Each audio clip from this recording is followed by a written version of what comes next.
soir, au cercle Louis XVI à Nantes, il se passe le lancement des parfums Alexibiette 1882. Donc 3 concrètes de parfums. Ce sont des parfums solides, naturels, rechargeables et transportables. L'histoire des parfums prend naissance dans ma famille. AB 1882, c'était une usine de savonnerie et de parfumerie. Alexibiette, c'était mon aïeul. Il a écrit ses formulations de parfums sur les champs de bataille, en 1917 notamment. Arnaud, mon cousin, a retrouvé les carnets de formulation au coffre de la maison de famille à Vertou. J'ai été voir Jean Kerléo, il est le fondateur de l'Osmothèque à Versailles. Donc je lui amène les formules. Jean Kerléo se met à travailler sur le sujet. Il sélectionne une dizaine de formules en disant ça me semble intéressant. Et puis après ça, 10, c'est arrivé à 5. En disant bon, ceux-là, on les choisit et on les reproduit de manière quantitative et qui sont présentés à l'Osmothèque de Versailles. Donc tout le monde peut aller sentir les 5 parfums d'Alexibiette à l'Osmothèque de Versailles.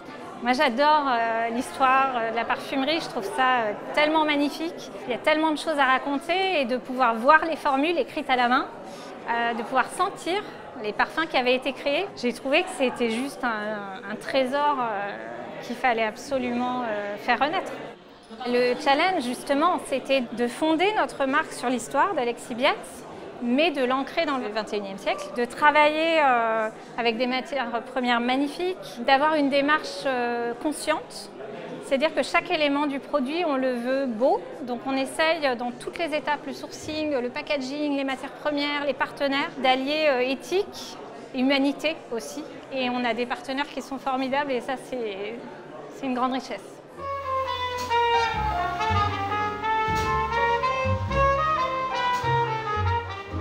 En tant que née, j'ai développé les parfums en fait, pour la marque des 3 concrètes que nous venons de lancer, qui s'appellent Narciris, Jardin Bleu et Joli Rien. On voulait vraiment travailler sur des parfums qui répondaient à de l'éthique, du naturel, ce qui est un très gros challenge, mais c'est dans la difficulté aussi qu'on est dans la créativité, je pense. AB 1882, c'est aussi toute une économie circulaire. C'est aussi de la recherche et du développement de matières premières locales que l'on va valoriser dans les parfums futurs. Alors je vais prendre un exemple très simple, on est à Nantes, tout le monde connaît le muguet à Nantes, tout le monde dit bah oui mais moi je porte un parfum qui a du muguet, sauf que le muguet dans les parfums aujourd'hui il est synthétique. Nous notre positionnement c'est d'être en parfumerie naturelle. Métier de sourceur, c'est un métier qui me permet de voyager pour aller chercher les plus belles matières naturelles possibles au bout du monde, mais aussi à Nantes.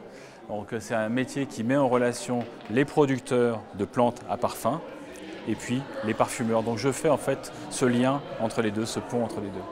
Ma démarche c'était de leur dire voilà, il existe des matières naturelles qui sont extraordinaires, qui sont durables et qui sont éthiques. Durable, ça veut dire qu'elles n'empiètent pas sur l'environnement, c'est-à-dire que quand on va couper un arbre, on va en replanter pour les générations qui viennent.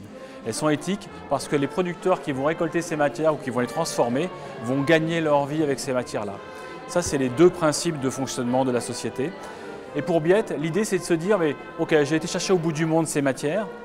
Est-ce qu'on ne peut pas trouver pour Biette des matières locales qui, demain, feront la force des parfums Biette?